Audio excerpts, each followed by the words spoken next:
You're watching Live1.tv from New York. Today I had the honor to talk with Marley Hornik. She's the founder of RealAmerica.vote and New York Citizens Audit. She's an expert on election validity. She brought to life the constitutional provision for people to be able to choose who their representatives are. The legal research that I've been doing in combination with the deep data analytics and auditing of New York's elections and now many other states' elections as well proceeds. And basically, since the last time we spoke, New York Citizens Audit, a group really of heroic citizens who took on Goliath, and we took a hit. I'm not going to lie, we took a hit from Goliath, but it proceeds. So the work that we did documenting failures by New York State Board of Elections to qualify voters, meaning to check their eligibility and citizenship and identity, verify their identity before registering them to vote, before accepting ballots from any of these identities, and before counting those ballots in elections for members of Congress in particular, but of course, all officials in New York State. The documented failures that we had reported on widely and the state had retaliated against, they've now become the subject of a major federal lawsuit in New York State in the Northern District, so filed in Albany in October of 2025. That would be the biggest breaking news since we last spoke. Okay. Should we pick it up from there? But originally, well, if we go back a little bit, you put together evidence, I think it was even called forensic evidence, a forensic audit you had done on New York's elections with many people, as you described. Submitted it to the Attorney General, Letitia James, and found that she was not even responsive. I think at one point you might have even worked with a sheriff who said, no, there is a problem here, and a sheriff got involved. But it didn't turn out well. You said it was kind of demoralizing, it sounds like, but it didn't stop you. But could you tell us about what happened then and how it came to October of 2025 and the current lawsuit? Is Absolutely. it against the Attorney General? Yeah.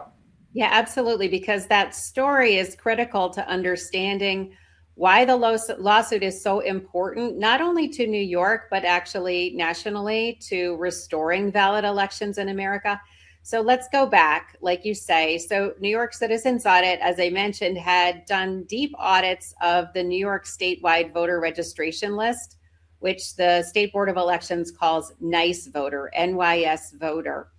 And what we had discovered was that there were somewhere between, depending on what year it was, somewhere between 5 and 6 million registration records inside of that document, which is federal information related to national security, that don't meet the state's own requirements for lawful voter registration.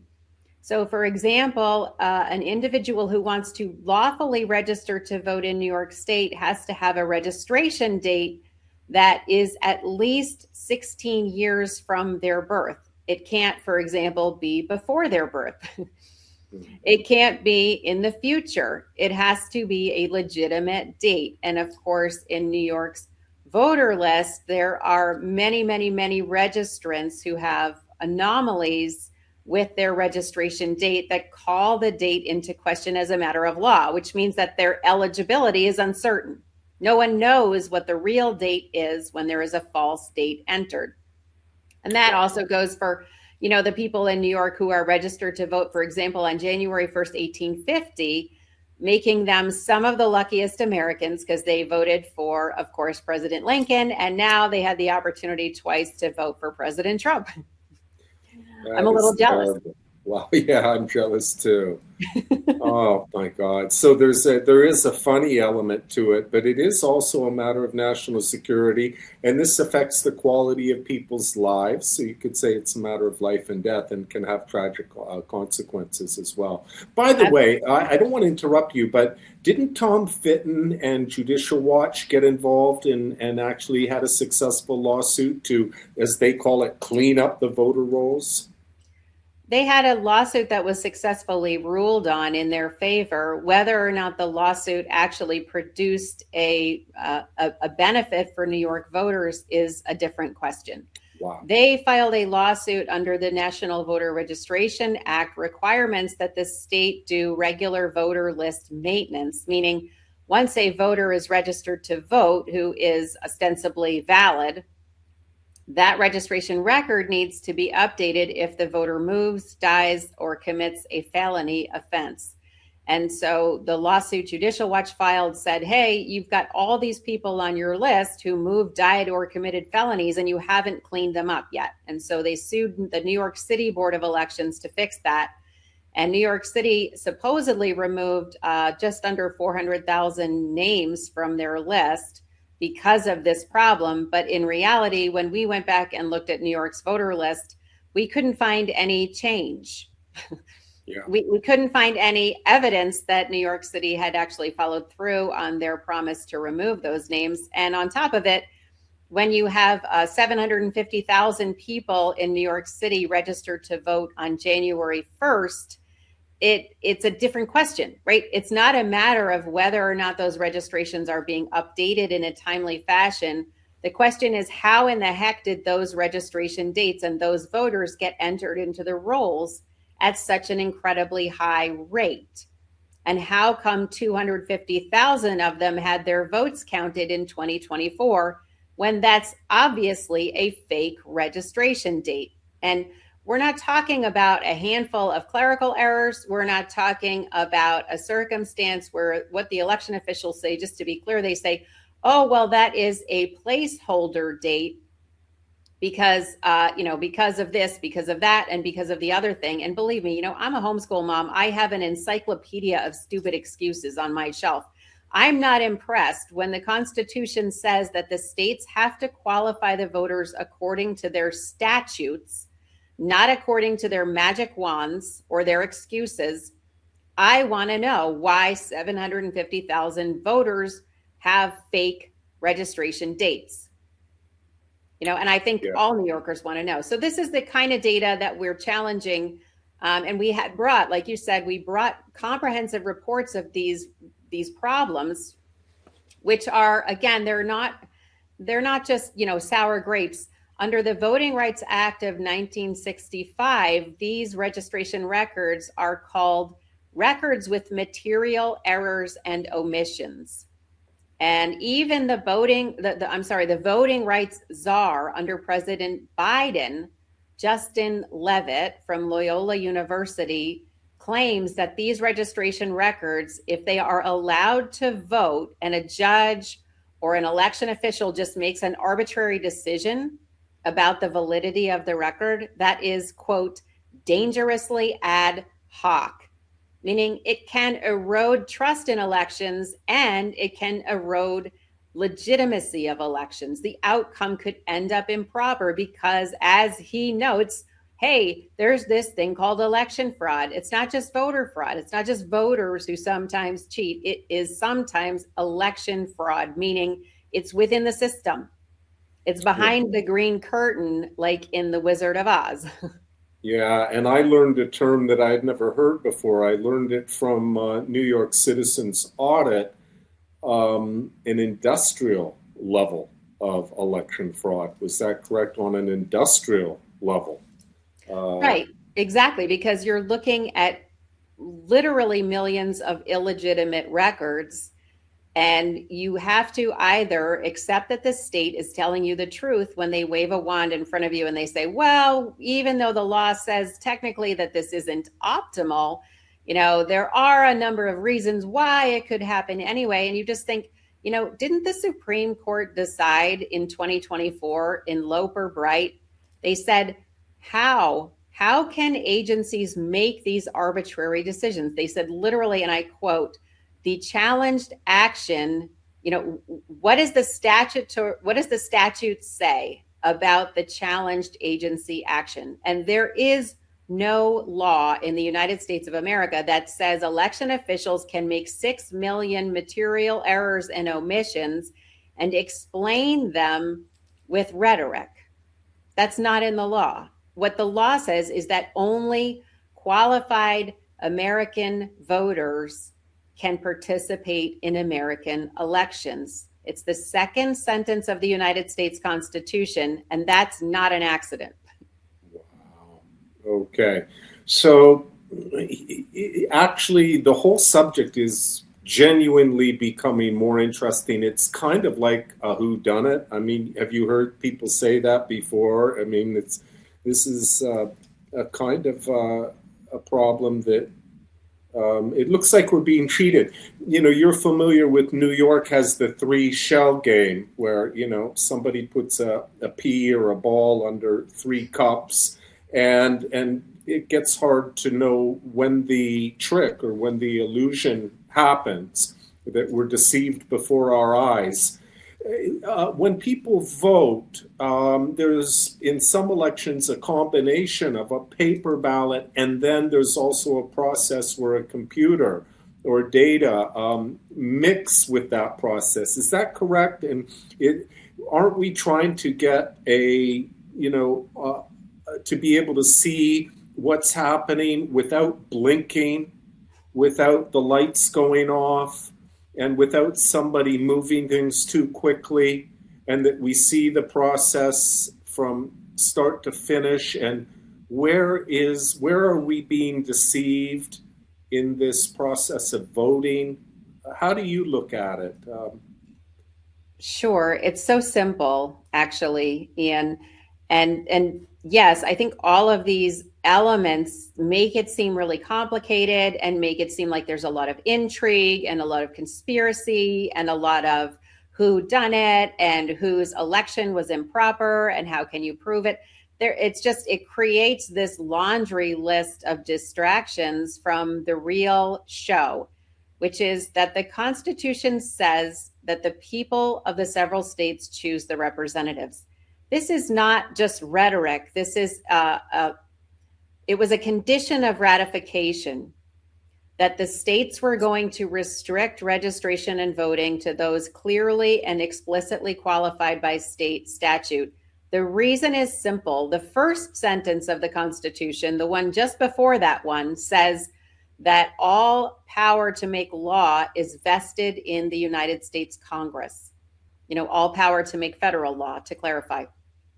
So once a law is passed, as good citizens, we have to abide by the law or we can be held accountable. So how is it that in our system, we continue to maintain the liberty to live according to the natural rights that nature and nature's God gave us, not the government, and follow the law? The only way to secure the right of every American citizen, and it should be every human being, but we can't control the world. We only have jurisdiction within our own borders, which is why America is the best country on earth. Inside of our borders, every American is guaranteed the right, as long as we follow the law, to pursue our own path, to follow our heart, to follow the gifts we're given and granted by the Creator, and to pursue our very highest potential, right? It doesn't mean we will do it, but we can if we choose it. The only way to make sure that is secured is to make sure that the body that sets the laws is answerable to the people directly and without, as you say, any subterfuge, any interference, or any question. So the first and foremost right of American voters is absolute transparency in our elections. What we have right now is a system where there are all kinds of information being hidden from the American people. as you say, it looks like some kind of a shell game. And then, out come the magic wands telling us, hey, don't worry about the appearance of a shell game, because actually this is super legit. And meanwhile, our businesses are closed while the big box stores are allowed to stay open, right? How come like Tony's Pizza or Joe's Deli had to close down during COVID, but all the big box chain restaurants knew how to handle that virus in the exact same conditions and circumstances? How was that? We have so many questions about these decisions that our government made supposedly on our behalf. Now, without getting too far out into the weeds on that, let's come back and let's get back to this idea of transparency. In order for the people to choose, we have to know that we chose. Otherwise, we have 535 people sitting in the House of Representatives plus the Senate making decisions about our destiny as a nation. Now, this is federal law and federal policy and federal domestic policy and foreign policy, making decisions about our destiny, spending our money, appropriating our tax dollars. And more, since we don't really know how those votes got counted or how those elections were administered, more and more, it seems like they don't answer to us. And so that's why there's such a huge movement. And that's why it is very tenacious and won't go away. And that's why it is getting more and more interesting, because one of these days we're going to crack this code and say, guess what? If you cannot prove it to us, you are the problem. And that's the election officials. It's not the voters. It's not the government, it's the election officials. It's their job to make sure that connection between the people and Congress is totally untainted. Yeah. And if somebody is a participant in casting a false vote, there is a potential of a 5-year prison sentence. That's what I've read. And yes. There are federal crimes and state crimes.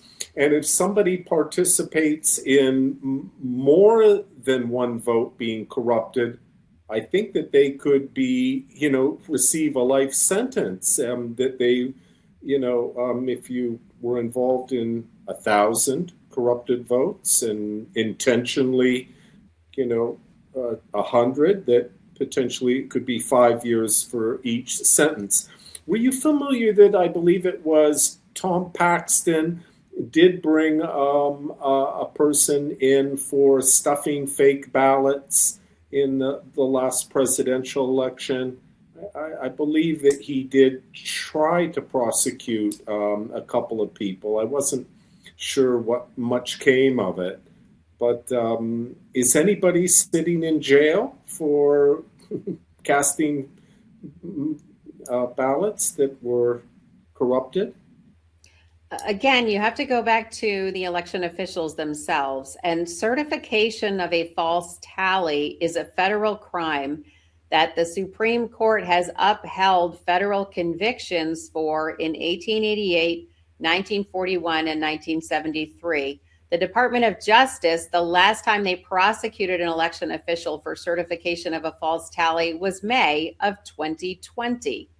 If you can believe it, that was when there was still such a thing as election misconduct. Now, of course, since the 2020 election, there's no such thing anymore, but we don't buy it. The American people don't buy it. And it's, that's a dead argument. So I want to get back to the lawsuit we filed in New York, because what happened when we reported these findings from the Nice Voter official statewide list, which again is a federal information document that should be secured under national security protocols.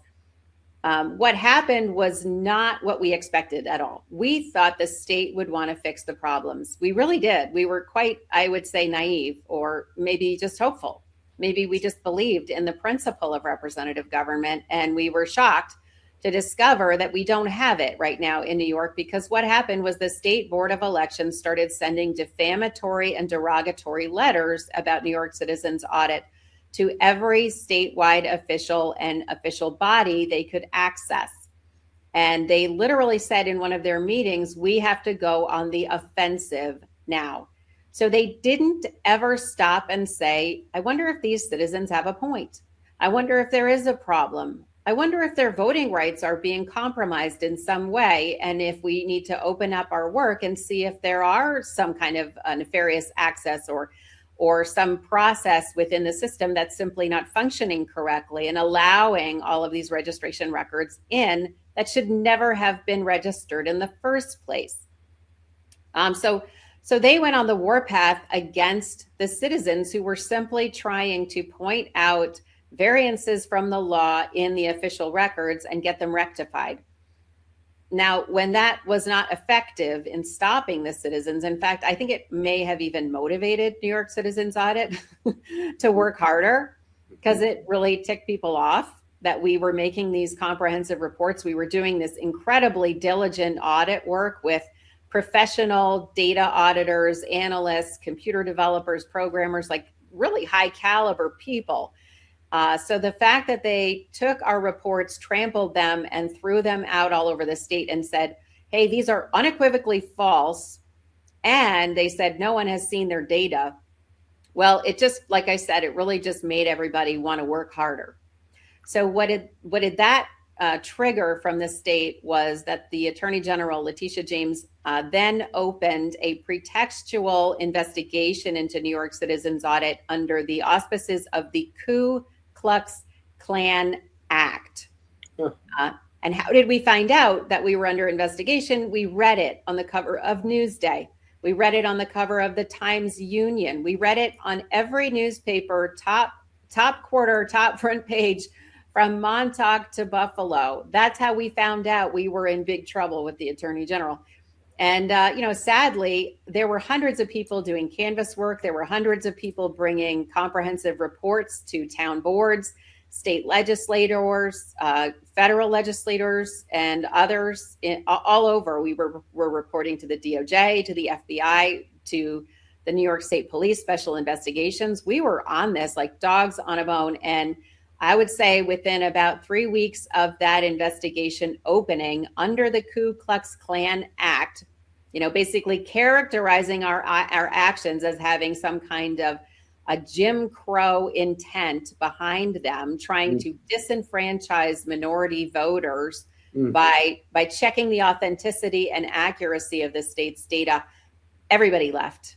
Within weeks, we were down to a skeleton crew, and we had to spend every last dollar we had in our bank account on a criminal defense attorney to keep myself and other key players inside of our corporate structure out of prison. Wow. So let's address it a minute through perhaps the Attorney General's eyes for a moment. Do they believe that the requirement through the SAVE Act of having people provide valid identification for voting is simply impractical for people in rural communities who might have to travel a long distance to be able to do that or to vote? And what is it? Is there any valid argument that the SAVE Act does disenfranchise? Is it rural voters primarily? I don't really understand it. It's pure hypocrisy, actually. To get a pistol permit in New York State, not only do you have to provide multiple forms of identity, but you have to bring 4 supporting letters regarding your character from independent parties, independent individuals that in order to practice your property rights in New York State and across the country. You have to have a real ID now to get on a plane. And people don't understand, why does the federal government pay for air traffic control? Why is that not a private entity? Why does the federal government fund it? It's because it supports property rights and interstate commerce rights of every American citizen to pursue business opportunities across the country. So when we effectuate those rights and we get on a plane, we're forced to have a real ID. When you want to go shovel snow in New York City now, you have to show 2 forms of ID and a social security card. So it is pure hypocrisy. And the only reason that people don't want to have voter ID is because they want to cheat, period, end of story. Mm-hmm. Here, Marley Hornik, CEO of RealAmerica.vote, explains the current lawsuit that her organization has filed against New York Attorney General Letitia James. The complaint has several important counts in it, and this is what they call a matter of first impression. There are elements of the lawsuit that have never before been argued in court in the United States of America in 250 years of history. So the first count or charge is that the state has violated the First Amendment rights of free speech and redress of petitions. The right to petition for redress of grievances, because our First Amendment rights were suppressed. And then also the state deliberately retaliated and interfered with our relationships with our representatives, right? So if you want to go speak to your legislator, but the Attorney General and the State Board of Elections have already defamed you in front of that individual and mischaracterized you as some kind of a bad actor, your audience with that representative, right? Remember that the goal of the United States of America is that the legislators are directly answerable to the people.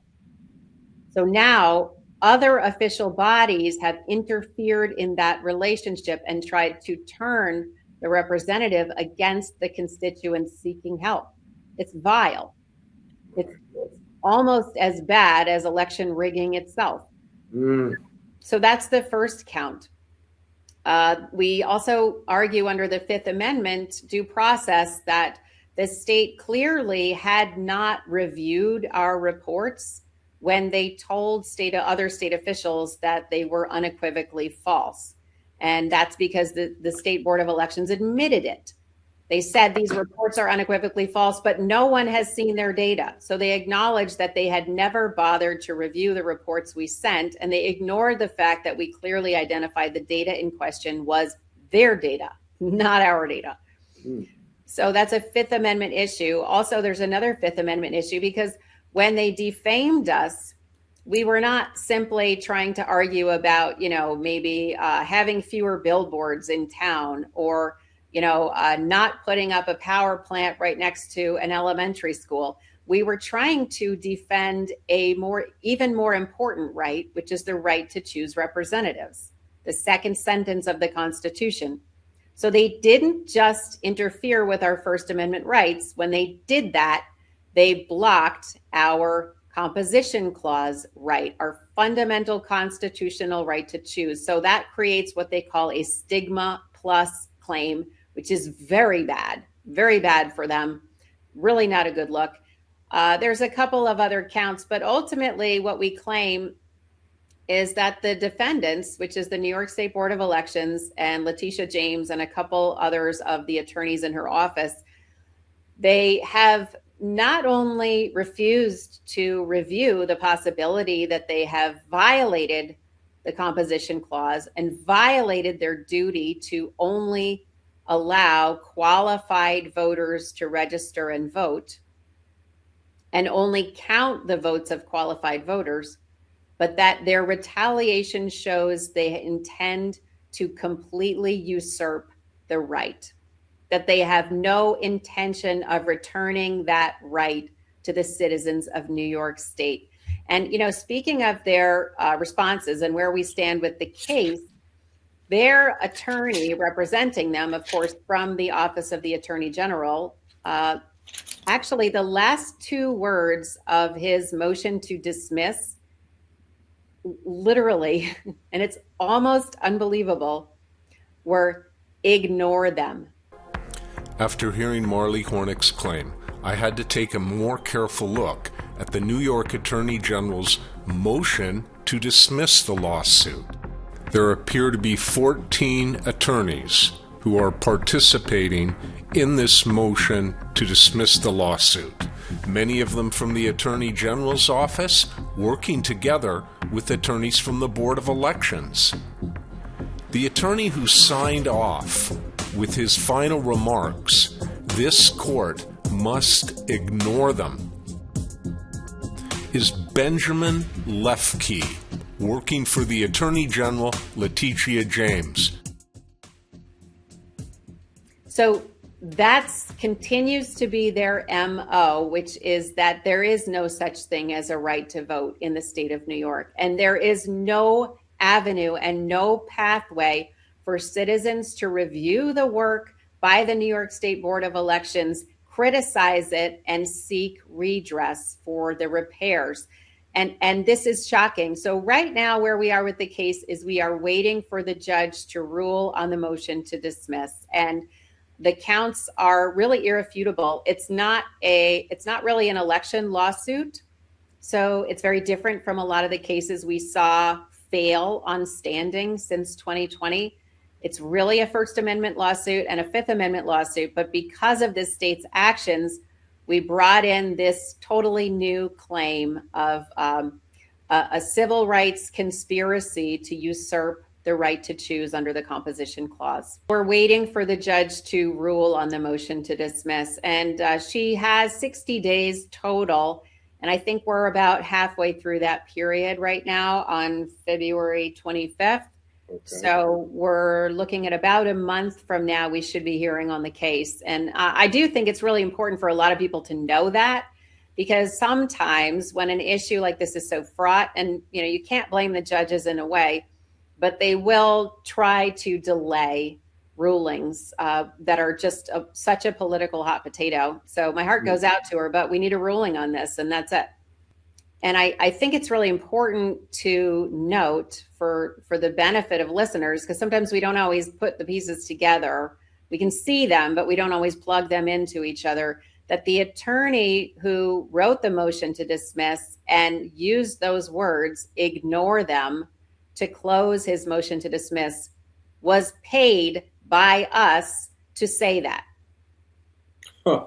Wow. And are you aware that according to the New York Law Journal last month, that the Attorney General's physical office anyway is expanding considerably? I mean, whatever budget cuts might be happening in other areas, Letitia James has just signed on for tens of thousands of more square feet for the New York Attorney General that they have down, I think, on Liberty Street. And that might be a little bit, they probably have more than one office, but in Manhattan, there's somewhere down around Liberty Street. And they have just signed a new lease for tens and tens of thousands of more square feet. Not a small amount. So. Right. So soon we can look forward to funding more retaliatory and weaponized lawsuits against New York State citizens, like we experienced, like the Clay Clark tour experienced up in Batavia, New York, like the pro-life groups have experienced, Jason, I'm trying to remember his last name. It's not Schofield, it's something like that, with the Conservative Party experienced. I mean, this Attorney General has absolutely weaponized her office against conservatives and conservative causes. There's no question. Yeah, it's almost a tendency, a proclivity in the world of attorneys where they just attack and attack. It's kind of part of the training to learn to be aggressive, but they are supposed to be representing the people, not a private law firm that just attacks whoever, wants to have something solved. Right. And they're supposed to be putting criminals in prison and holding them there, not releasing them. I mean, it's a complete breach of duty. The very first and foremost duty that government has is the protection of those who are following the law. And we have reversed those principles in New York State. I think it's really important for people to know that this is being fought. I think it's really important for people in New York to have hope.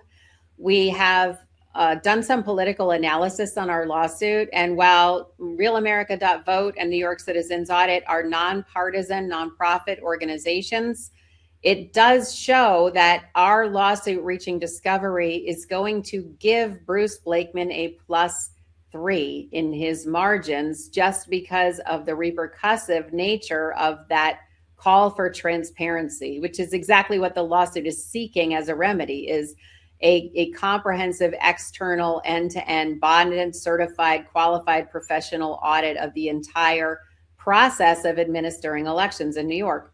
So that's something that people may want to know about. We're also working on some research projects that people may want to support that will not only move the case further along, but they will help to create more parity and justice in circumstances like New York City elections.